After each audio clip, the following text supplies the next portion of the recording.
কলকাতায়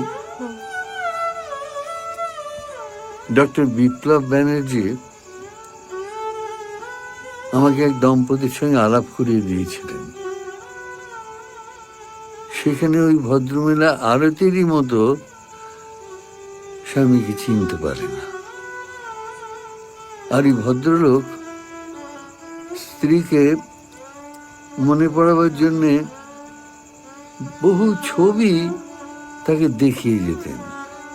মানে তারা বহু জায়গায় একসঙ্গে গিয়েছেন, কত জায়গায় ঘুরেছেন, শুধু পুরী গিয়েছেন 21 বার। সেই সব কিছু দেখাতেন, কিন্তু ভদ্রমহিলার কোনো তাতে বৈলক্ষণ হলো না।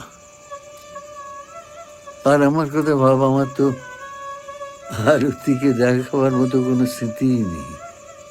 কোন জিনিসটা আমরা একসঙ্গে এমন কি করেছি যা এই বিবাহিত জীবনের কথা মনে করিয়ে দেবে আরতিকে? কিচ্ছু নেই। সত্যি কথা বলতে কি, আমি তো খালি